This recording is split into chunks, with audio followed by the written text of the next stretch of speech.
Kita hari ini sudah masuk dalam pasal yang keempat dari kitab Rut. Ini akan menjadi bagian yang terakhir, penutup dari eksposisi kitab Rut.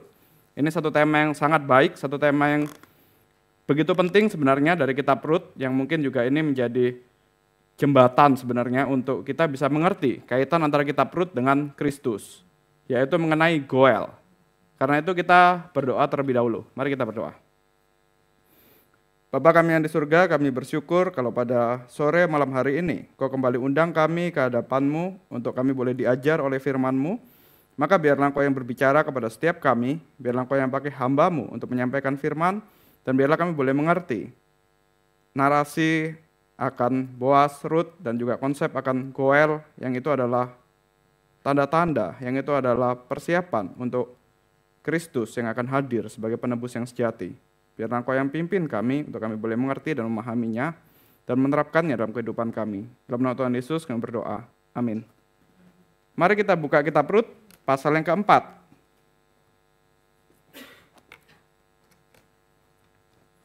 Rut pasal yang keempat, kita baca ayat 1 sampai ayat 12. Kita baca secara bertanggapan. Saya ayat 1, kemudian Bapak Ibu sekalian ayat yang kedua, begitu seterusnya sampai ayat yang ke-12. Rut pasal 4 ayat 1 sampai 12. Boas pergi ke pintu gerbang dan duduk di sana. Ternyata penebus yang disebut oleh Boas lewat. Lalu Boas berkata, "Kemarilah, duduklah di sini saudaraku." Ia pun datang dan duduk.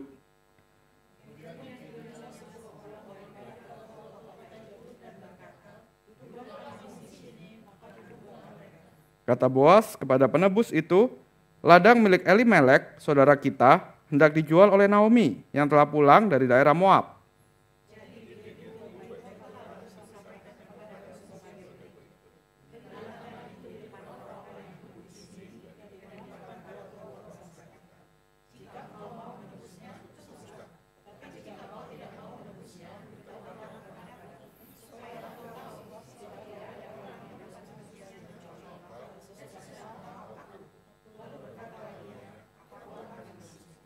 Kata Boas, "Pada hari engkau membeli ladang itu dari tangan Naomi, engkau juga memperoleh Rut perempuan Moab, istri orang yang telah meninggal itu, untuk menegakkan nama orang yang telah meninggal itu di atas milik pusakanya."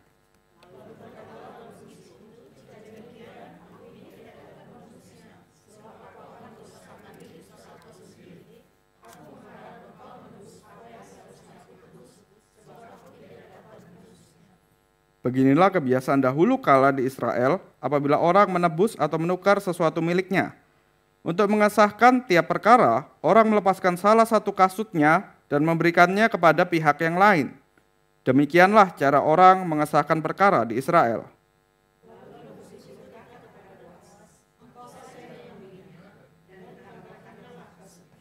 Boas berkata kepada tua-tua dan semua orang di situ, "Hari ini kamu menjadi saksi bahwa segala milik Elimelek dan segala milik Kilion dan Mahlon telah kubeli dari tangan Naomi."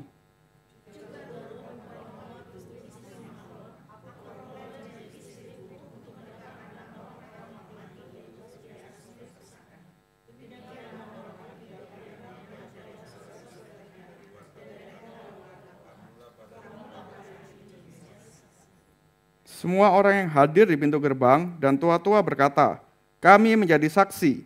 Kiranya Tuhan menjadikan perempuan yang akan masuk ke rumahmu itu seperti Rahel dan Lea. Keduanya telah membangun keturunan Israel. Kiranya engkau sejahtera di Efrata dan namamu termasyhur di Betlehem."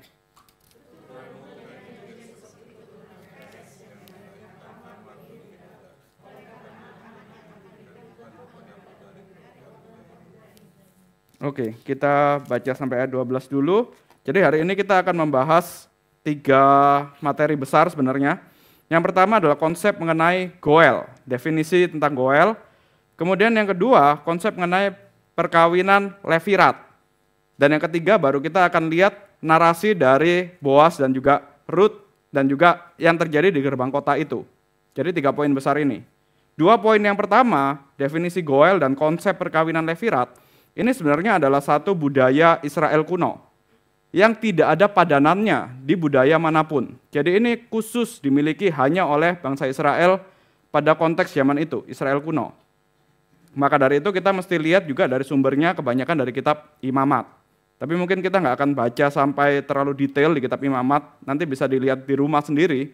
Tapi ini sumbernya itu dari kitab Imamat. Nah, pertama kita lihat dulu definisi dari Goel itu sendiri. Goel atau dalam bahasa Inggris itu kinsman redeemer, atau dalam bahasa Indonesia kita secara lebih mudah mengertinya sebagai penebus kerabat. Goel adalah seorang penebus kerabat dan ada beberapa kriteria khusus yang hanya orang-orang ini yang bisa menjadi seorang Goel, yang hanya bisa menjadi seorang penebus. Yaitu, pertama seorang laki-laki dewasa yang bersaudara, sedara, dan berfungsi sebagai pembela, sebagai orang yang bertanggung jawab dalam keluarga itu. Ketika keluarga itu mengalami suatu kondisi yang malang, satu kondisi yang rentan, satu kondisi yang mengancam, orang ini itu harus tampil untuk menjadi pelindung. Nah, inilah yang disebut dengan Goel. Tujuannya ketika keluarga itu mengalami satu ancaman, sampai ancamannya itu bisa bikin satu klan, satu keluarga itu hancur. Misalnya kalau contohnya di Ruth ini, karena sudah keturunan yang pria, dalam keluarga intinya Ruth, keluarga intinya Naomi yang pria itu sudah tidak ada. Maka kalau dibiarkan begitu saja, jadi ada satu klan, satu keluarga itu yang akan binasa. Mungkin konteksnya kalau kita yang Batak mungkin agak hampir mustahil sih, tapi mungkin bisa terjadi. Misalnya satu marga itu tiba-tiba hanya tinggal seorang wanita. Misalnya marga apa yang boleh saya pinjam? Marganya Marpaung, bolehlah. Misalnya marga Marpaung, di seluruh dunia hanya tinggal satu orang, Bu Vera itu. Jadi apa yang terjadi dengan Bu Vera? Kalau Bu Vera tidak berhasil meneruskan keturunan pria, ya hilang sudah marga Marpaung, nggak ada lagi di dunia ini. Nah, ketika ada kondisi yang seperti ini, itu harus ada kerabat keluarga yang agak lebih jauh dari Marpaung, yang mungkin masih ada ikatan ya saudara sedikit, seorang pria yang harus maju, yang harus mempertahankan agar Bu Vera ini bisa punya keturunan pria. Jadi keturunan Marpaung itu bisa terus berlanjut. Nah, inilah yang disebut dengan Goel. Seorang pria yang dia harus ambil tindakan agar keluarga itu tidak terancam binasa. Dan ini penting sekali, terutama terkait bangsa Israel. Karena bangsa Israel, setiap keluarganya bangsa Israel, setiap keturunannya itu kan terkait dengan sebagai penerus dari perjanjian dengan Tuhan. Nah, kalau sampai ini ada satu keturunan yang hilang, itu bisa akibatnya bukan cuma sekedar satu marga hilang, tapi ini akan ada akibatnya dengan keturunan, dengan janji Tuhan kepada Abraham dan keturunannya. Nah, makanya tugas Goel itu penting sekali. Dia bertugas untuk memperbaiki setiap gangguan terhadap keutuhan dari keluarga itu. Kemudian kesejahteraannya juga atau shalom, perdamaian dari keluarga itu, dari satu klan itu. Dan dia melakukan itu dengan cara penebusan.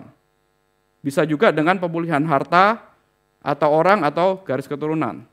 Nah, maka di Alkitab ini sebenarnya ada beberapa cerita mengenai Goel yang tidak menjalankan tugasnya. Misalnya cerita mengenai Onan, seorang yang bernama Onan. Dia seharusnya menjadi Goel, tetapi dia tidak mau untuk ada keturunan dari saudaranya. Maka dia janda dari saudaranya. Memang dia tiduri, memang dia seakan-akan mau menikahi dia, tapi dia tidak mau melahirkan keturunan. Maka Tuhan marah sekali kepada orang yang bernama Onan ini. Karena harusnya dia yang menjadi sang Goel itu, sang penebus. Nah, ini konsep yang unik, ini cuma ada di Israel zaman dulu. Kalau kita lihat hari ini, itu tidak ada padanannya.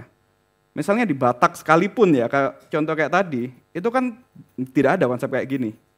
Mungkin, nggak tahu ya konteks Batak, mungkin memang ada marga yang hilang. Ada nggak ya? Ada ya, itu dibiarkan hilang begitu saja kan. Kalau di Israel, itu tidak boleh, harus dipertahankan. Keturunan dari 12 suku itu misalnya, itu harus dipertahankan, nggak boleh hilang. Maka harus ada Goel ini. Ini adalah persoalan mengenai garis keturunan. Karena itu, peran ini diturunkan sepanjang garis keturunan dari kerabat laki-laki dewasa terdekat, jadi keluarga yang lebih dekat dulu, lalu kerabat laki-laki dewasa berikutnya. Mungkin bisa dibilang kalau keluarga inti, ya keluarga itu sudah nggak ada yang pria, paling nggak yang sepupuan. Sepupuan nggak ada, ya mungkin cari yang marganya yang agak jauh tapi tetap masih ada kaitannya. Seperti itu. Dan seterusnya. Ini kita bisa lihat aturan ini, itu ada di Imamat pasal 25. Aturan mengenai penebus keturunan ini. Jadi secara arti dasarnya, goel itu sendiri, yaitu menebus atau membeli kembali atau memulihkan. Jadi dari sini aja kita sudah lihat, ini sudah suatu bayang-bayang dari penebusan yang kekal nanti. Satu bayang-bayang dari penebusan yang sejati. Dan ini sudah ada sebenarnya dari tradisi Israel zaman dulu, yaitu mengenai goel ini. Nah, di sini ada beberapa tugas goel yang bisa kita temukan di Alkitab. Yang pertama, tentu saja dia menebus. Menebus melalui pembayaran uang. Goel itu bisa membayar uang, membayar harta milik kerabat yang jatuh miskin, yang terpaksa dijual karena kebutuhan ekonomi. Itu ada di Imamat 25 ayat 24 dan seterusnya, di Yeremia juga ada. Masalah ekonomi itu bukan cuma masalah biasa di Israel. Karena kalau sampai dia ada satu keluarga yang mungkin tadi kayak Bu Vera misalnya sudah tinggal satu, kemudian miskin, dia jual semua hartanya, kemudian kalau dia sampai benar-benar habis-habisan secara ekonomi, dia dibeli menjadi budak oleh keluarga yang lain, itu juga bisa hilang nama keluarganya. Jadi ini penting untuk memberi kembali apa yang jadi milik keluarga yang rentan itu. Kemudian juga tugasnya menebus kerabat kaum yang jatuh miskin dan terpaksa menjual dirinya menjadi budak bagi pendatang asing atau orang Israel lain. Nah ini seperti yang saya bilang tadi, budak kalau dibiarkan terus menjadi budak dan tidak dibeli kembali, ya dia jadi milik tuannya. Itu bisa hilang juga keluarganya. Maka tugas goel itu harus membeli kembali orang yang keluarganya, saudaranya yang jadi budak, supaya tidak terus-menerus diperbudak. Kemudian yang ketiga, bertindak sebagai penebus darah. Ini ada istilah goel hadam, atau secara harafiah penebus keluarga sedarah. Jadi kita akan lihat ada beberapa istilah-istilah bahasa Ibrani, karena ini memang tradisi khusus untuk orang Ibrani. Jadi kalau ada penebusan darah ini ya terkait gigi ganti gigi, terkait soal balas dendam sebenarnya, untuk membalas pembunuhan kerabat kaum dan memulihkan keutuhan kaum. Ya ini memang satu tradisi ini sudah nggak ada sih sekarang, dan itu sebenarnya kan sudah untuk penebusan darah ini kan juga sudah tergenapi dalam Kristus. Tapi zaman dulu ini memang harus begini. Goel itu selain secara ekonomi dia juga bisa menebus, tapi dia juga harus seorang yang perkasa. Yang kalau ada keluarganya yang dilecehkan, kalau ada keluarganya yang jadi rentan gara-gara diserang oleh keluarga yang lain, dia harus membela, harus menunjukkan bahwa dignitas keluarganya itu tinggi melalui dia. Seorang yang perkasa, yang berperang. Kemudian tugas yang lain dari seorang goel itu juga menerima uang yang dibayarkan sebagai ganti rugi atas kesalahan yang dilakukan terhadap kerabat kaum yang telah meninggal, sehingga memulihkan keutuhan kaum, bayar hutang. Tapi dia yang menerima, maksudnya dia yang melunasi lah setiap apa yang jadi kesalahan dari keluarga yang meninggal itu. Membantu kerabat atau kerabat keluarga dalam perkara hukum supaya keadilan ditegakkan. Dan yang menarik, kalau kita lihat dari ayat baik itu Ayub, Mazmur maupun Amsal, kaum keluarga yang dibela perkara hukumnya ini terkait dengan Tuhan sendiri yang ternyata menjadi goel. Mari kita lihat salah satu ayatnya, Ayub 19 ayat 25.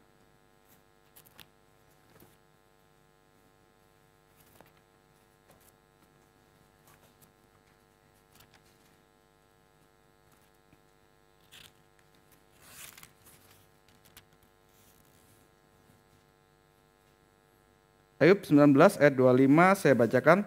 Tetapi aku tahu penebusku hidup dan akhirnya ia akan bangkit membelaku di atas bumi. Penebusku di sini kalau dalam TB2 P-nya besar, itu menunjukkan penebus adalah Tuhan. Jadi di sini konsep goel itu terkait dengan Yahweh sebagai Tuhan yang menebus. Jadi selain seorang keluarga yang perkasa, seorang keluarga yang memang bisa menebus, ini juga sangat terkait dengan sifat Tuhan yang menebus. Nah ini benar-benar satu tindakan yang benar-benar jadi tanda-tanda bahwa nanti Kristus akan melakukan ini. Kemudian yang dua tugas terakhir dari Goel, pertama menebus istri almarhum untuk memperoleh hak legal. Untuk membangkitkan nama almarhum atas miliknya dengan mengambil istri almarhum, sehingga memulihkan keutuhan kaum keluarga. Nah ini contoh yang seperti tadi itu. Kalau misalnya kembali lagi di Marpaung cuma tinggal Bu Vera, ya harus ada yang mengawini Bu Vera, tapi anaknya nanti itu tetap secara hukum itu melanjutkan nama dari Marpaung, seperti itu. Jadi harus menebus istri dari almarhum. Kemudian yang kita lihat di Rut, yang mirip juga dengan menebus istri, menebus atau memulihkan seorang janda dalam kaum yang menghadapi usia tua, seorang diri tanpa ada yang merawatnya. Jadi ini tugas Goel. Nah kalau kita sudah tahu konteksnya Goel, kemudian nanti kita juga akan lihat tentang perkawinan Levirat, itu kita akan lihat apa yang dilakukan Boas, itu bukan satu perkara yang mudah sebenarnya, bukan satu perkara yang ringan. Jadi kalau kita lihat kembali lagi ke kitab Rut, bahwa Goel itu meskipun kita sudah lihat tadi ada tanggung jawabnya, ada tugas-tugas yang harus dilakukan, dan ini adalah tradisi dari orang Israel, tetapi untuk dia bisa melakukan penebusan atau pemulihan, itu sebenarnya tidak wajib. Makanya tadi ada Goel yang harusnya melakukan ini, tindakan Goel ini, tapi ternyata dia memilih enggak lah. Akhirnya orang kedua yang melanjutkan, yaitu Boas. Jadi di sini ada hierarki respon terhadap Goel ini. Kalau kita lihat di Imamat, kita buka deh Imamat pasal 25, 48 sampai 49.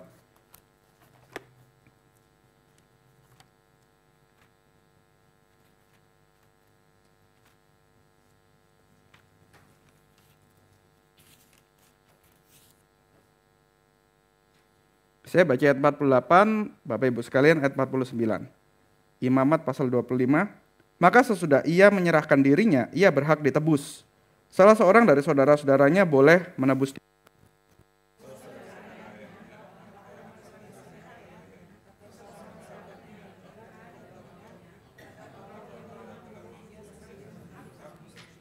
Iya, jadi sebenarnya ini ada pilihan untuk siapa yang mau menebus. Nah, kalau Goel yang paling dekat, itu memang baik orangnya, langsung mau menebus, itu mudah. Tapi kalau kita lihat di kitab Rut, atau di cerita seorang yang bernama Onan itu, ini jadi perkara yang rumit, karena dia yang dekat ternyata nggak mau menebus. Maka itu bisa, nanti siapa yang bersedia untuk menebus setelah itu, di urutan yang keduanya, setelah urutan yang pertama. Nah, jadi ini terkait sebenarnya dengan kehendak, dengan kebebasan dari orang itu mau menebus atau tidak mau menebus. Meskipun ini ada suatu kewajiban, ini ada suatu tradisi yang penting untuk menjalankan supaya keturunan bangsa Israel itu tidak berkurang. Untuk perjanjian keturunan Tuhan kepada Abraham dan keturunannya itu tidak sampai cacat. Tetapi ternyata bangsa Israel punya pilihan siapa yang mau mengerjakan tugas yang besar ini. Tugas yang berat, tetapi sebenarnya tugas yang mulia. Jadi ada unsur kehendak, pilihan, penentuan, dan sebagainya. Dengan demikian, harus ada kerelaan dari seorang Goel untuk melakukan, dalam bahasa Ibrani itu geulah. Geulah itu maksudnya penebusan. Itu harus dengan kerelaan, bukan dengan paksaan. Bukan karena ini tradisi yang penting, maka mau tidak mau yang urutan pertama tanpa kehendak langsung menebus, enggak, ternyata ada pilihannya. Dia bisa mengatakan tidak. Nah, maka apa yang dilakukan oleh Boas itu adalah satu pilihan berdasarkan kehendaknya dia, berdasarkan kerelaannya dia untuk menebus harta milik Naomi dan juga menebus Rut. Jadi sampai sini konsep tentang Goel. Nanti kita akan lihat Goel ini konsepnya dimasukkan dalam narasi Rut seperti apa. Nah, kemudian konsep kedua yang juga ini adalah konsep orang Yahudi. Ini ada istilah perkawinan Levirat. Istilah Levirat itu dari bahasa Latin levir, yang berarti saudara ipar laki-laki. Ada tradisi untuk menikahkan saudara ipar laki-laki. Coba kita lihat dari Ulangan pasal 25, ayat 5 sampai 10.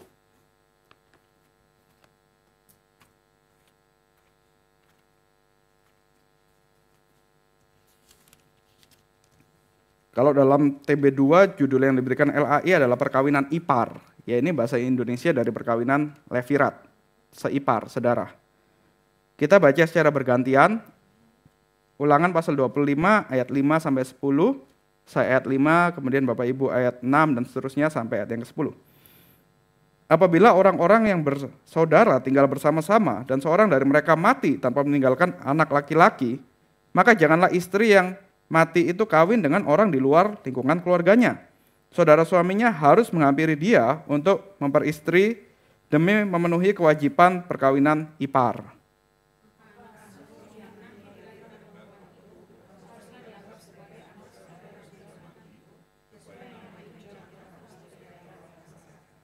Tetapi jika orang itu tidak mau mengambil istri saudaranya, maka istri saudaranya itu harus pergi ke pintu gerbang kota menghadap para tua-tua serta berkata, "Iparku menolak menegakkan nama saudaranya di antara orang Israel. Ia tidak mau memenuhi kewajiban perkawinan ipar dengan aku."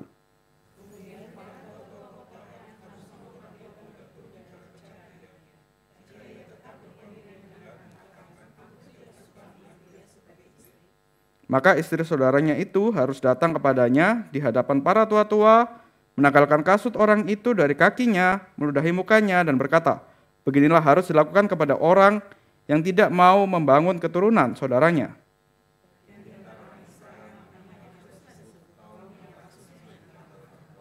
Nah, kalau kita sudah baca ini, kita akan lihat konteksnya apa yang dilakukan oleh Boas itu sangat terkait dengan tradisi ini.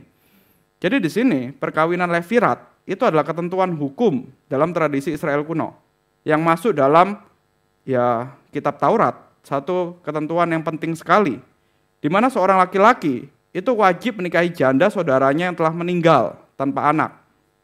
Jadi kalau balik lagi Bu Vera, kalau tidak punya anak, maka harus ada sepupunya yang menikahi dia untuk dia bisa punya anak laki-laki. Dengan tujuan membangkitkan keturunan bagi saudaranya yang mati, sehingga nama, garis keturunan, dan hak pusaka saudaranya itu tidak hilang dari Israel. Apalagi kita mengingat, satu hukum paling penting bagi orang Israel, itu dilarang nikah dengan bangsa lain, dengan suku lain. Nah, kalau Tuhan tidak menjaga dengan aturan perkawinan levirat ini, selain bisa garis keturunan satu suku itu bisa terputus, ada kemungkinan yang lain, mereka bisa cari orang dari suku lain yang non-Israel untuk kawin campur. Apalagi kalau janda itu, janda yang memang janda yang gatal, janda yang nakal, dia bisa keliling kemana-mana supaya demi dapat keturunan, tanpa dia memperhatikan soal perjanjian Tuhan dengan bangsa Israel, tanpa dia memperhatikan kemurnian darah bangsa Israel. Nah, maka dari itu peraturan ini harus ada. Maka di sini kita bisa lihat setidaknya dari perkawinan levirat itu ada dua fungsi, yaitu sosial dan teologis. Fungsi sosial itu melindungi agar janda tetap berada dalam perlindungan keluarga. Setidaknya dia masih dikenal menikah dengan orang yang kenal dengan dia, menikah dengan orang yang masih dalam lingkup satu keluarga, maka dia aman secara sosial. Tetapi yang lebih penting juga fungsi teologis, yaitu menjaga kesinambungan nama dan pusaka dalam umat perjanjian. Agar berkat kepada Abraham dan keturunannya itu tidak keluar, maksudnya tidak hilang dari satu keturunan itu. Maka perlu sekali istilah perkawinan levirat ini, perkawinan sedarah. Dan ya balik lagi, mungkin Bapak Ibu yang dari, lagi-lagi saya harus mengatakan dari Batak, mungkin agak langsung, oh kayak mirip ya, kayak sesuatu ya, ya memang ada miripnya. Cuman kalau tanya dasar Alkitabnya apa, karena ada perjanjian dengan Abraham. Jadi ini bukan soal biasa-biasa saja. Tuhan sendiri yang atur agar perjanjian Tuhan dengan Abraham dan keturunannya itu tidak hilang. Jadi tujuan dari levirat adalah mencegah punahnya hak almarhum atas warisan tanahnya.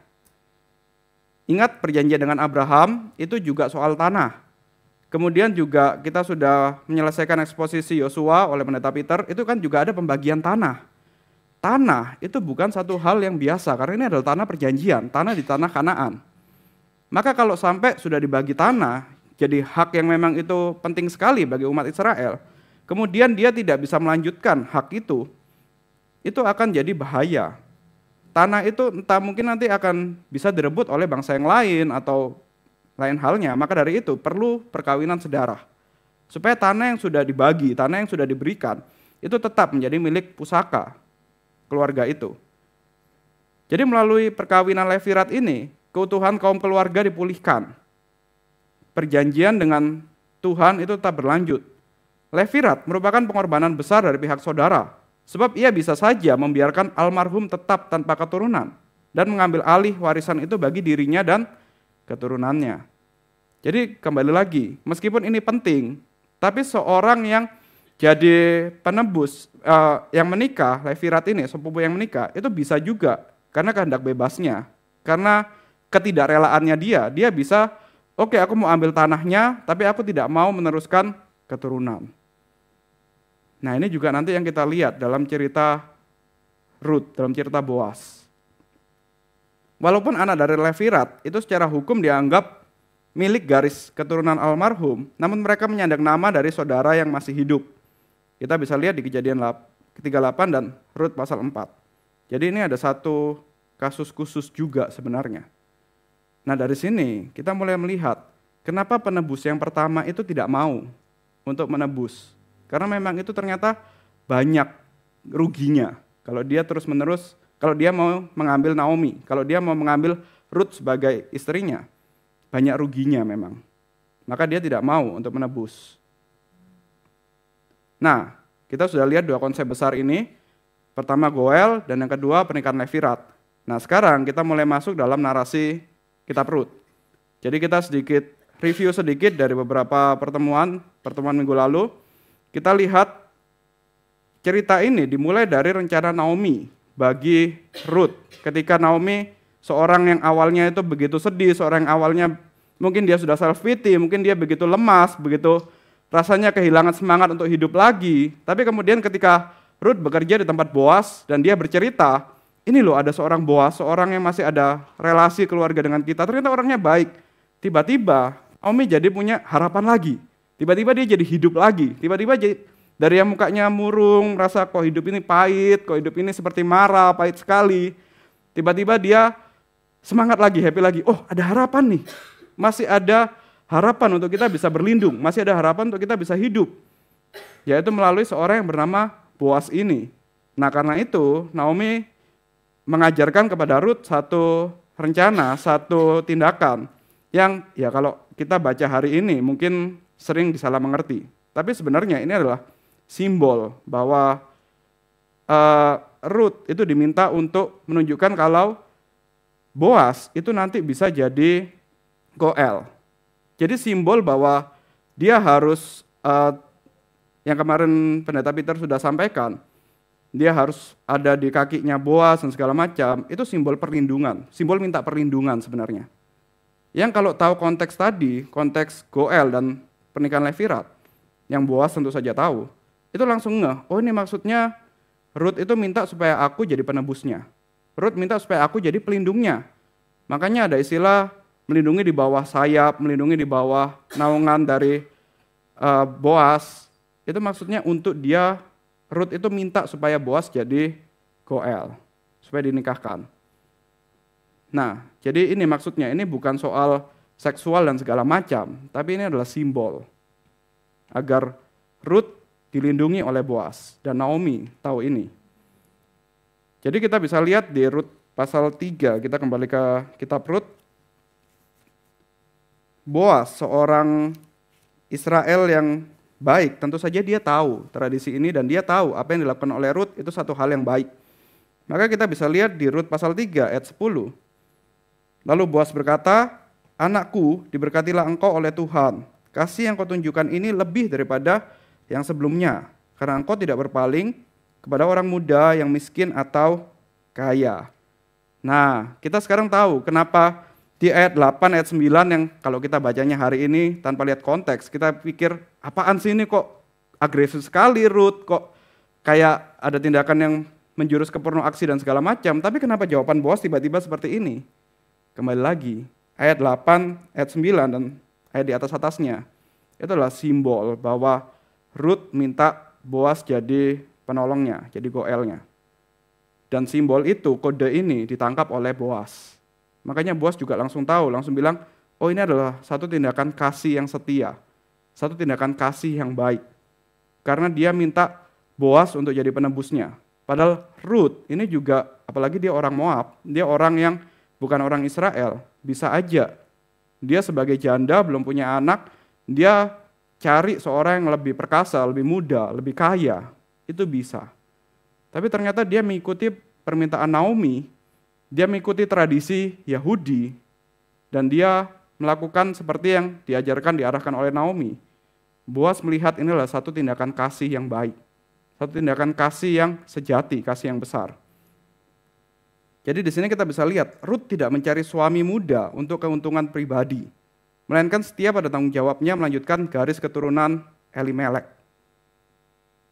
Ruth ini juga seorang yang baik sekali. Dia tahu dia adalah janda dari Elimelek, janda dari seorang Yahudi, yang dia punya tanggung jawab untuk melanjutkan keturunannya. Maka dia melakukan ini. Dia minta untuk Boas jadi goelnya, jadi penebusnya. Dan di sini Boas yang mungkin juga sudah lihat Ruth selama beberapa waktu, mungkin ya kita nggak tahu scene-nya ini seperti apakah waktu Boas lihat Ruth di ladang, apakah dia jatuh cinta, apakah dia ngelihat oh Ruth ini ternyata cantik atau seperti apa, kita nggak tahu. Ya kita asumsi mungkin memang Boas juga sudah ada rasa sama Ruth. Tapi seorang yang sudah mengenal Ruth, seorang yang sudah ada rasa dengan Ruth ini, ternyata dia juga nggak langsung sembrono, nggak langsung begitu bilang untuk jadi penebus, oke, aku mau menebus. Enggak. Boas juga mengikuti tradisi tadi, tradisi Goel dan juga tradisi pernikahan Levira tadi.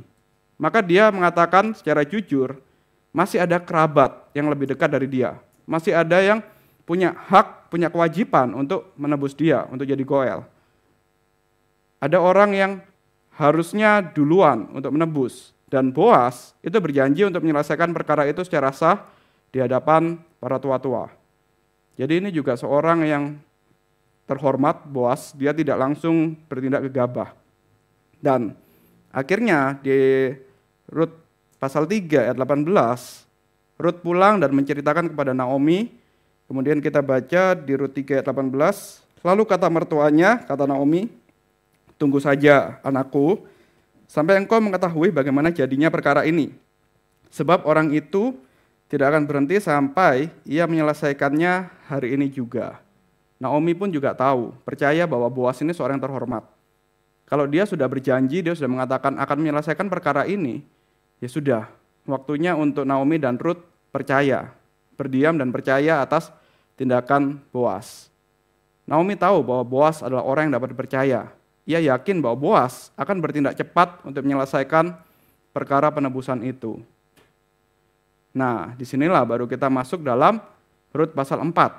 Satu kisah yang cukup menarik. Kalau kita lihat di Rut pasal 4, kita membayangkan setting tempatnya. Itu adalah di satu gerbang kota. Gerbang kota itu bukan cuma kalau kita hari ini ya. Misalnya kita mau ke Purwokerto. Kalau nggak lewat tol, lewat jalan yang biasa, itu biasanya kalau lewat kota ke kota, masuk kota atau keluar kota, itu akan ada gapura. Masuk kota, mana ya, kota sebelum Purwokerto itu Kediri, enggak dong, jauh dong. Brebes, Tegal, ke Brebes misalnya, atau ke Tegal. Itu kalau kita masuk ke Tegal, akan ada gapura, selamat datang Tegal. Begitu sudah melewati Tegal, kadang ada gapura, sudah selamat tinggal atau sudah akhir dari Tegal. Kemudian ada gapura lagi, selamat datang Purwokerto atau apa gitu.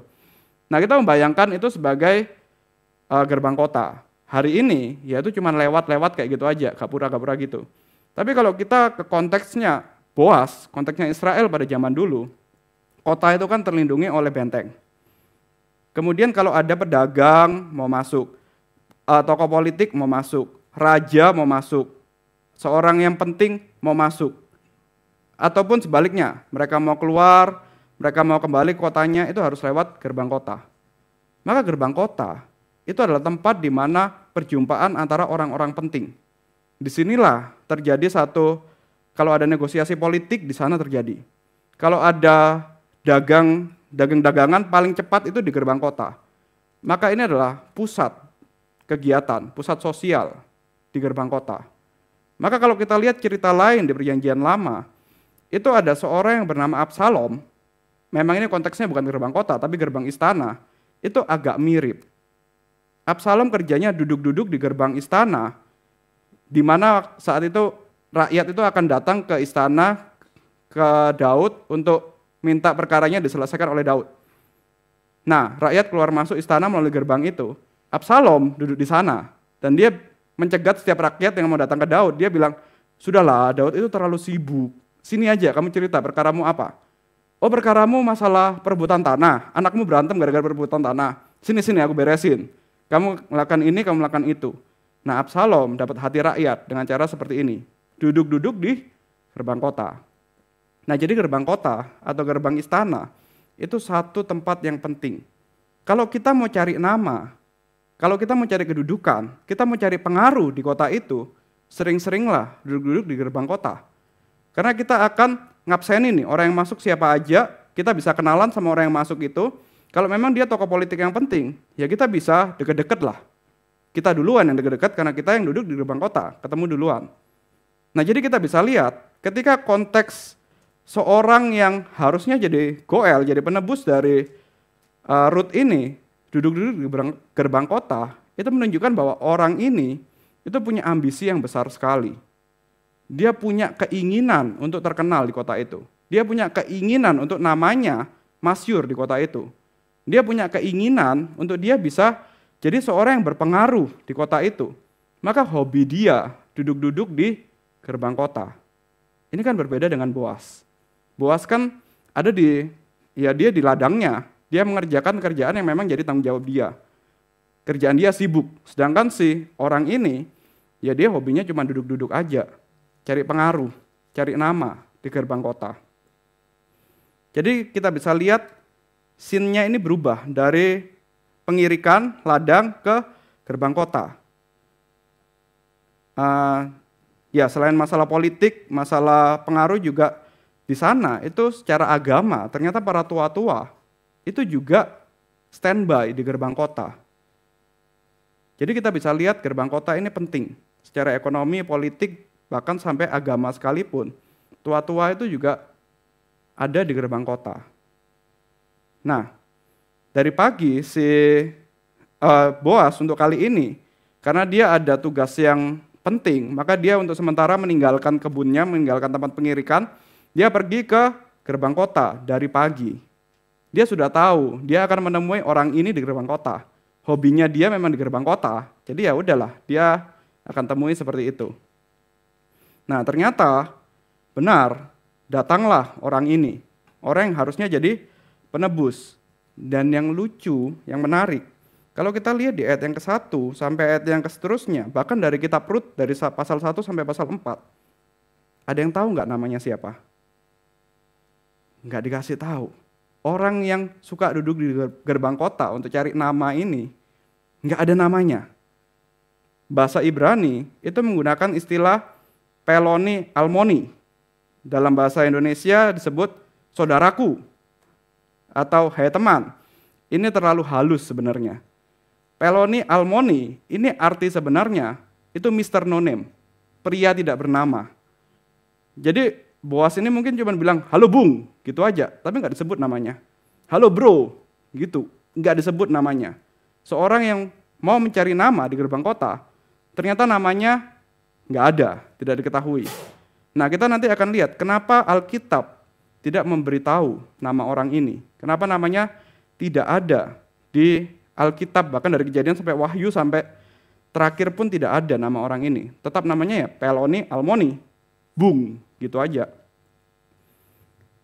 Kalau kita lihat, Alkitab itu sengaja tidak menuliskan namanya karena ia menolak untuk menjalankan kewajiban sebagai goel, sebagai penebus. Dengan menolak, ia sendiri justru kehilangan nama dalam sejarah Israel. Sebaliknya, Boas yang mau menebus, Boas yang setia, itu justru diingat sepanjang zaman. Bahkan kalau kita lihat di Matius pasal 1 ayat 5, kita tahu Boas itu dihitung sebagai masuk dalam silsilah Mesias. Mari kita lihat Matius pasal 1 ayat 5. Salmon mempunyai anak, Boas dari Rahab. Boas mempunyai anak, Obed dari Rut. Obed mempunyai anak, Isai. Jadi di sini kita lihat ada satu ironi. Orang yang dengan usahanya sendiri, dengan dia kepandaiannya sendiri, dengan caranya dia sendiri, dia duduk-duduk di gerbang kota untuk dapat nama. Ternyata justru tidak ada namanya. Sedangkan seorang Boas, dia yang mau untuk menebus Naomi, dia yang mau menjalankan kewajiban yang seharusnya itu milik Peloni Almoni tadi, justru dia yang namanya dicatat. Sampai hari ini kita mengenal Boas. Sampai hari ini pun kita membahas soal Boas. Satu ironi yang indah sekali yang Alkitab tuliskan. Nah, jadi di sini kita bisa lihat di sini di pasal 4 ayat yang kedua saya bacakan. Kemudian Boas memanggil 10 tua-tua kota dan berkata, duduklah di sini. Lalu mereka duduk. Jadi di sini Boas setelah ketemu sama si Mr. No Name ini, Peloni Almoni ini, dia panggil tua-tua kota untuk mengadakan satu persidangan, untuk mengadakan satu upacara seperti yang tadi sudah kita lihat di kitab Taurat tadi. Ada saksi. Dan barulah dia menyampaikan apa tujuan dia. Baru dia bicara kepada si Peloni Almoni ini, apa tujuannya. Jadi penebusan itu bukan urusan dalam gelap, bukan urusan sembunyi-sembunyi, bukan urusan pribadi semata, tapi tindakan publik yang sah di hadapan Allah dan umatnya. Satu tindakan yang harus diketahui oleh umat Tuhan, di hadapan Allah, di hadapan umatnya. Penebusan sejati bukanlah transaksi rahasia, melainkan kesaksian yang terbuka tentang kasih dan keadilan Allah. Dan kita langsung kaitkan dengan Kristus, itulah kenapa penebusan yang dilakukan Kristus itu tidak dilakukan di tempat yang gelap, tapi justru harus di atas bukit, telanjang dilihat oleh banyak orang, karena memang penebusan yang sejati itu bukan transaksi rahasia. Tapi ini adalah kesaksian di hadapan Tuhan dan juga umatnya. Nah, barulah kita lihat di ayat 3, 4, 5, dan 6. Kenapa si Peloni Almoni ini, namanya Peloni Almoni, kenapa dia nggak disebut namanya? Karena orang ini memang tidak baik. Boas ini ya dia seorang yang pandai, dia mungkin mungkin strategi negosiasi dari Boas. Dia nggak langsung mengatakan, Bung, ini loh ada seorang keluargamu yang harus kamu nikahi untuk meneruskan keturunan. Enggak, dia mulainya dari soal penyebutan tanah dulu, soal harta yang tampaknya mudah untuk ditebus. Kita lihat di ayat 3 sampai ayat 4. Kata Boas kepada penebus itu, ladang milik Elimelek, saudara kita, hendak dijual oleh Naomi yang telah pulang dari daerah Moab. Jadi menurutku, sebaiknya kuberitahukan langsung kepadamu, belilah ladang itu di hadapan orang-orang yang duduk di sini dan di hadapan tua-tua bangsa kita. Jika engkau mau menebusnya, tebuslah. Tapi jika engkau tidak mau menebusnya, beritahukanlah kepadaku, supaya aku tahu, sebab tidak ada orang yang berhak menebusnya selain engkau, dan sesudah engkau barulah aku. Lalu orang itu berkata, aku mau menebusnya. Pertama, Boas menawarkan soal tanah. Begitu bilang soal tanah, si Peloni Almoni ini, si Bung tanpa nama ini, itu langsung tertarik. Oh, ada tanah nih yang bisa aku ambil, ada tanah nih yang bisa aku jual, yang bisa aku beli. Lumayanlah nambah hartaku. Lumayanlah, semakin kaya lah aku dengan beli tanah dari Naomi. Bolehlah, buat aku jadi penebusnya. Toh tanah itu bisa aku pakai buat berkebun ini, berkebun itu untuk ekonomi. Boleh, dia mau. Tapi setelah itu, Boas menambahkan satu hal yang penting, yang ini menyebabkan dia tidak mau. Kata Boas di ayat yang kelima, pada hari engkau memberi ladang itu dari tangan Naomi, kau juga memperoleh Rut, perempuan Moab, istri orang yang telah meninggal itu, untuk menegakkan nama orang yang telah meninggal itu di atas milik pusakanya. Nah, disinilah orang ini mulai enggan. Dia mulai hitung-hitungan. Kalau tanah, iya aku untung. Tapi kalau aku kemudian menikahi Rut, kemudian Rut punya anak, tanah itu jadi milik siapa nanti? Milik anaknya Rut. Rugi dong aku. Ya nggak maulah, nggak ada untungnya untuk aku. Untuk apa aku jadi penebus? Menikahi Rut berarti menafkahi Rut. Menikahi Rut berarti harus memberikan makan Rut, merawat Rut. Nggak enak. Toh nanti anaknya juga dihitung sebagai anak dari suaminya Ruth, bukan sebagai anaknya dia. Iya. Maka dari itu, dia langsung undur, langsung merasa, udahlah, rugi, nggak ada untungnya jadi penebus. Maka dari sini kita bisa lihat, kita baca dulu ayat 6 deh. Lalu penebus itu berkata, jika demikian aku tidak dapat menebusnya, supaya jangan aku merusak milik pusakaku sendiri. Engkau saja yang menggunakan hak tebusku, sebab aku tidak dapat menggunakannya. Jadi kita lihat orang ini benar-benar pikirannya itu harta aja, pusaka aja. Sudah hobinya duduk-duduk di pintu gerbang supaya dia dapat pengaruh, dapat nama. Yang ada di pikirannya soal harta dan harta aja. Tidak mau rugi sama sekali. Maka dari itu Alkitab tidak mencatat namanya. Orang ini terlalu jahat pikirannya. Terlalu hanya untuk uang dan uang saja. Dengan kata lain, ia hanya mau menebus tanah, tetapi tidak mau menanggung tanggung jawab menikahi Ruth dan menegakkan nama keluarga Elimelek. Ia lebih mementingkan warisan dan keuntungannya sendiri daripada memenuhi hukum kasih. Nah, disinilah baru kita bisa lihat kenapa menjadi Goel itu penting. Karena ada orang yang tidak mau, ada orang yang memang tidak mau untuk melanjutkan keturunan dari keluarganya. Ada orang yang cuman pikir kepentingannya diri sendiri, ya untuk apa? Dia menebus. Nah, di sini ada satu simbol lagi yang kita bisa lihat di ayat 7, 8 sampai seterusnya. Tadi kita sudah baca di Ulangan.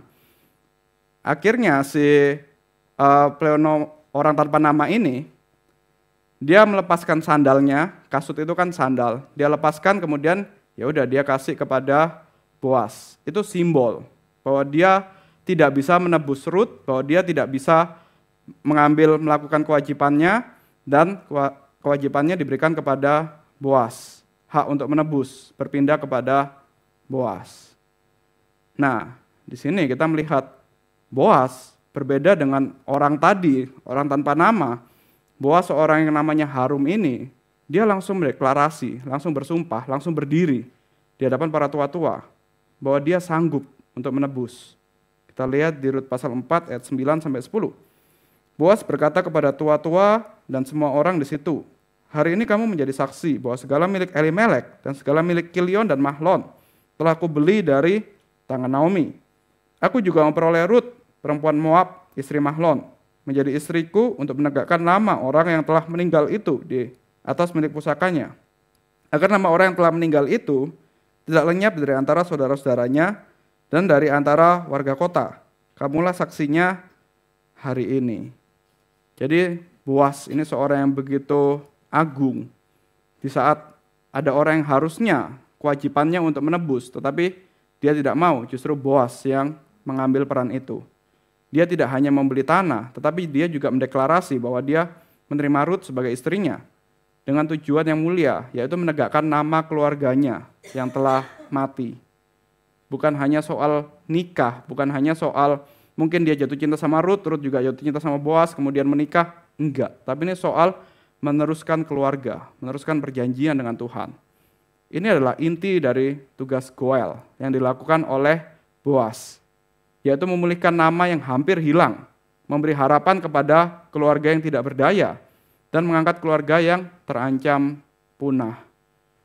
Inilah Boas sebagai Goel. Dan karena itu, para tua-tua itu langsung memberikan berkat kepada Boas. Kalau kita lihat di ayat yang 11 sampai ayat yang ke-12, semua orang yang hadir di pintu gerbang dan tua-tua berkata, kami menjadi saksi. Kiranya Tuhan menjadikan perempuan yang akan masuk ke rumahmu itu seperti Rahel dan Lea. Keduanya telah membangun keturunan Israel. Kiranya engkau sejahtera di Efrata dan namamu termasyhur di Bethlehem. Kiranya keturunanmu menjadi seperti keturunan Peres yang dilahirkan Tamar bagi Yehuda, karena anak-anak yang akan diberikan Tuhan kepadamu dari perempuan ini. Mungkin kalau kita baca ayat ini, apa sih maksudnya berkat 10 penatua ini? Tapi kalau kita breakdown satu persatu, kita akan lihat ini sangat terkait dengan perjanjian kepada Abraham. Kita lihat misalnya yang pertama, berkat keturunan. Kiranya Tuhan membuat perempuan yang masuk ke rumahmu itu, yaitu Ruth, sama seperti Rahel dan Lea, yang keduanya telah membangun umat Israel. Ada janji keturunan Dan yang lebih indah lagi, Rahel dan Lea ini kan orang Yahudi sejati, bahkan ibu dari 12 suku Israel. Seorang yang benar-benar ya ibu bangsa Israel lah. Ruth orang Moab. Pendeta Peter kemarin sudah menjelaskan Moab itu seperti apa. Keturunan yang dilahirkan dari persinahan antara ayah dengan anak. Keturunan yang jahat sekali, keturunan yang najis sekali sebenarnya. Tapi diperhitungkan menjadi seperti Rahel dan Lea. Diperhitungkan menjadi keturunan dari setara dengan ibu dari Israel, ibu dari keturunan Israel. Ini satu janji yang indah sekali, janji berkat keturunan. Kemudian yang kedua, ada berkat kehormatan. Nama yang terhormat. Semoga engkau menjadi ternama di Efrata dan mendapat masyhur di Bethlehem. Nama Boas tidak akan hilang, melainkan semakin besar. Tadi ada janji keturunan, kemudian yang kedua ada janji nama hormat. Nama yang terus mulia dan tidak akan hilang. Keturunan ada lagi. Ada berkat keturunan juga. Semoga keturunanmu menjadi seperti keturunan Peres yang dilahirkan Tamar bagi Yehuda. Sama seperti kisah Tamar yang juga orang asing. Kini Ruth pun dipakai Allah untuk menghasilkan garis keturunan yang besar. Nah, kalau kita lihat, kita ingat lagi perjanjian Tuhan dengan Abraham. Ini kan mirip. Ada janji keturunan, ada janji tanah. Tadi Boas dapat tanah, kemudian dia juga tanah menjadi milik pusakanya. Ada keturunan yang besar, ada nama besar, dan dari keturunan datang Mesias. Kalau kita lihat di Rut bagian-bagian terakhir, kita akan melihat ternyata dari hasil pernikahan Boas dan Rut, itu lahir seorang anak yang bernama Obed. Obed ini ternyata adalah ayah dari Isai. Isai itu ayah dari Daud. Dan kemudian kalau diurut-urutkan terus, ya sampai ke Kristus. Jadi dari seorang yang mau merelakan hartanya, mau merelakan, mungkin Boas ini mungkin harusnya dia bisa memilih, bukan Rut, tapi dia bisa memilih wanita-wanita lain, tapi dia merelakan untuk mengambil Rut dan menebus apa yang jadi kepunyakan Naomi dan juga Rut. Kemudian seharusnya secara tradisi itu jadi anaknya keturunan dari Naomi, keturunan dari Rut. Tapi karena Boas rela melakukan ini, maka justru nama dia juga diperhitungkan untuk kasus ini. Boas ini adalah simbol, ini adalah tanda-tanda dari Kristus yang rela menebus. Maka dari itu kita bisa lihat apa yang dilakukan oleh Boas itu sangat terkait dengan Kristus sebagai penebus, sebagai Goel yang sejati. Kalau kita lihat kaitannya dengan Kristus, sebelumnya di perjanjian lama, kita tadi sudah sempat membahas Goel, itu juga sangat terkait dengan Tuhan sendiri. Artinya Allah sendiri yang adalah penebus, yang memulihkan umatnya dari perbudakan dan kehancuran. Dan sebenarnya tradisi Goel, ini adalah tradisi yang diteruskan dari cerita Yahweh yang menebus, mengeluarkan bangsa Israel keluar dari Mesir menuju tanah Kanaan. Kemudian seharusnya bangsa Israel melanjutkan tradisi itu, mau menebus umatnya sendiri untuk keluar dari perbudakan, untuk keluar dari kondisi yang susah. Jadi tradisi Goel ini adalah tradisi yang turunan dari tindakan Allah sendiri. Itu di perjanjian lama. Di perjanjian baru, kalau kita lihat dari Ibrani pasal 2 ayat 11,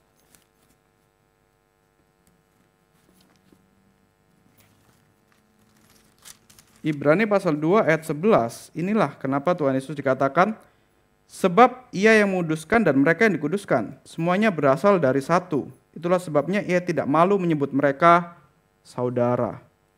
Kristus berinkarnasi, kemudian menjadi yang sulung, dan dia mengatakan, kita adalah saudara, Kristus adalah saudara sulung kita adalah saudaranya. Ini maksudnya terkait sekali dengan Goel ini. Kalau Kristus tidak menjadi manusia, dia tidak menjadi saudara dari kita, dia tidak menebus kita. Tetapi karena Kristus menjadi manusia, menjadi saudara dari kita, dia layak untuk menjadi penebus kita. Dan seharusnya yang jadi penebus awalnya, itu kan kalau kita ingat lagi cerita kejatuhan manusia dalam dosa, harusnya kan tugas Adam untuk menebus Hawa, tapi Adam tidak melakukan itu. Nah, kali ini Kristuslah yang apa sih untungnya dia menjadi manusia? Ada kewajiban apa sebenarnya Tuhan turun menjadi manusia? Harusnya dalam kehendaknya Kristus, dia boleh mengatakan, gak usah lah, biarkan manusia yang berdosa itu, ya udah akibat dosa manusia binasa ya binasa aja. Tapi dia mau mengambil tindakan dengan kerelaannya, turun menjadi manusia dan menebus menjadi Goel yang sejati. Dengan kerelaannya, bukan karena paksaan. Dia yang menebus kita dari dosa, dia memulihkan hubungan kita dengan Allah dan dengan sesama. Jadi sebenarnya tradisi Goel ini adalah tradisi hukum Israel kuno yang sangat terkait dengan karya penebusan Kristus. Kita akan lihat secara lebih mendalam. Kalau tadi ada syarat-syarat Goel, yang ada syarat harus kerabat, harus sanggup menebus, harus rela menebus, harus menegakkan nama keluarga yang hilang. Kita lihat apa yang dilakukan oleh Kristus. Kalau kita lihat Boas itu adalah kerabat dari Elimelek, maka dia bisa menebus. Sedangkan Kristus, dia menjadi manusia dan sungguh-sungguh menjadi saudara dari kita. Maka dia bisa menjadi penebus kita. Melalui inkarnasi, ia menjadi kerabat dekat kita. Syarat yang pertama dia masuk. Kristus kerabat kita. Manusia, saudara kita yang menebus kita. Yang kedua, harus sanggup menebus. Boas, secara ekonomi memang dia cukup bisa beli tanah, bisa punya hak untuk menebus Rut. Dia bisa lakukan itu. Sedangkan Kristus kudus tanpa dosa. Sedangkan kita yang ditebus, itu adalah orang-orang yang berdosa. Yang kaya menebus yang kekurangan. Yang tanpa dosa menebus yang berdosa. Kristus mampu, Kristus sanggup untuk melakukan ini. Maka dia adalah Goel yang sejati. Yang ketiga, harus rela menebus. Boas rela menanggung tanggung jawab, meskipun ada resiko sosial dan finansial. Kalau kita kembali lagi ke cerita Rut, dia seorang Moab. Kemudian membayangkan seorang Israel, seorang Yahudi sejati, menikah dengan janda yang adalah orang Moab. Itu secara sosial juga sebenarnya berat. Kembali lagi, ada hukum di Israel yang mengatakan jangan menikah campur. Tapi hukum ini memang ya ada pengecualian khusus lah untuk orang-orang yang memang bertanggung jawab, untuk orang-orang yang dapat anugerah dari Tuhan. Tapi secara sosial itu berat. Itu pasti akan jadi satu pembicaraan, akan jadi mungkin jadi satu aib bagi orang-orang di sekitarnya.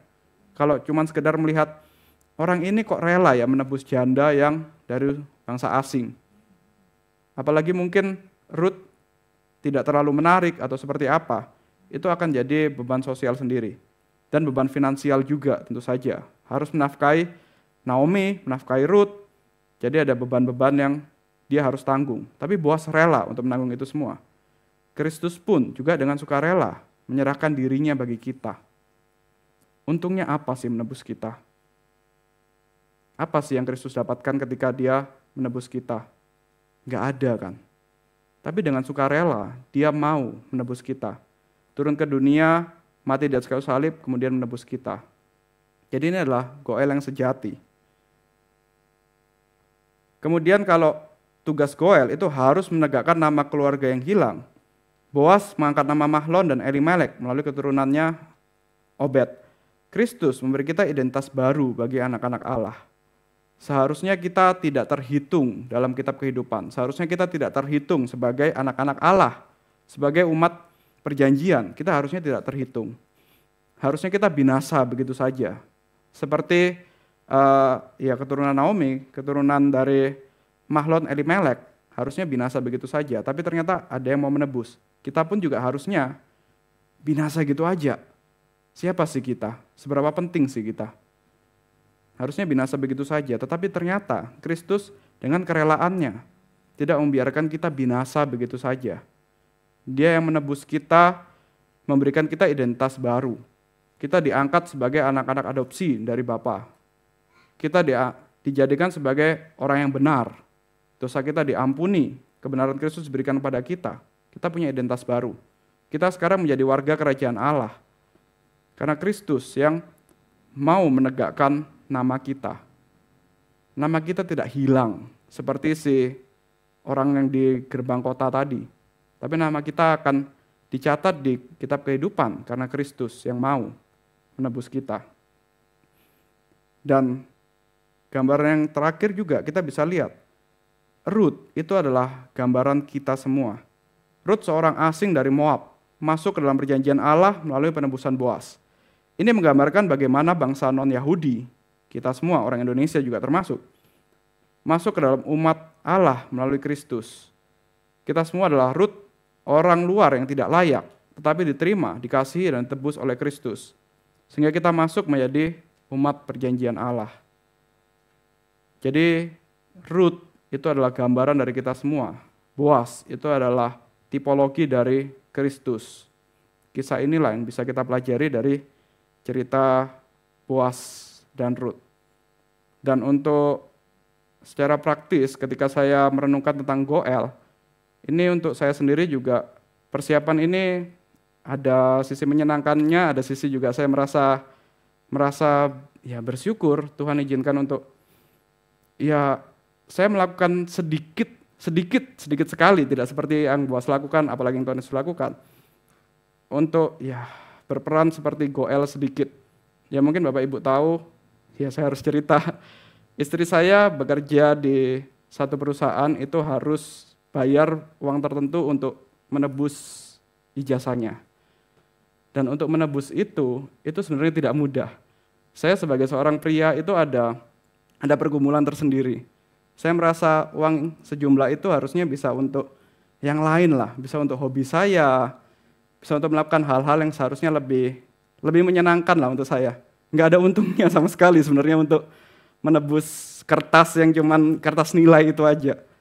Cuman ya mau tidak mau saya meneladani Kristus, kemudian saya juga belajar dari, ada konsep ini, konsep Goel ini. Ya sudah, akhirnya menebus memang berat. Memang ketika saya memutuskan itu secara emosi saya labil, jadi benar-benar merasa gampang marah, karena merasa, ini apa sih, ini perusahaan ini jahat sekali, kenapa dia melakukan hal ini? Kenapa harus mengikat orang seperti ini? Gini, banyak lah yang saya pikirkan. Kemudian juga mikir, jadi secara kehidupan sehari-hari jadi serba mepet, serba susah, nggak ada untungnya lah sama sekali. Tapi setelah saya pikir-pikir, saya renungkan, ya ini kan yang Kristus lakukan, ini kan yang Boas lakukan. Jadi justru seharusnya saya bersyukur bisa mencicipi sedikit lah apa yang dilakukan oleh Boas, apa yang dilakukan oleh Kristus. Kecil memang, tapi ya ini bisa kita lakukan. Mungkin bagi bapak-bapak juga kalau kita lihat konsep Goel tadi itu cowok, ya kita bisa belajar lah dari Boas, dari Kristus. Kalau kita sudah menikah, kita sudah berjanji untuk setia, harus ada yang ditebus, ya sudah. Harus mengorbankan diri untuk menebus, mengorbankan segala yang kita punya untuk menebus, ya sudah. Justru itu adalah anugerah Tuhan. Justru kita bisa menikmati satu cicipan yang, ya kalau saya sekarang merenungkan soal penebusan Kristus, soal Goel, itu berbeda. Benar-benar berbeda. Dulu saya cuma merasa Kristus, ya dia memang bisa menebus karena dia Tuhan, karena dia penuh kasih. Tapi begitu menjalani sedikit aja, begitu saya harus sakit sedikit aja untuk menebus istri saya, itu kayak, oh ya emang lain ya.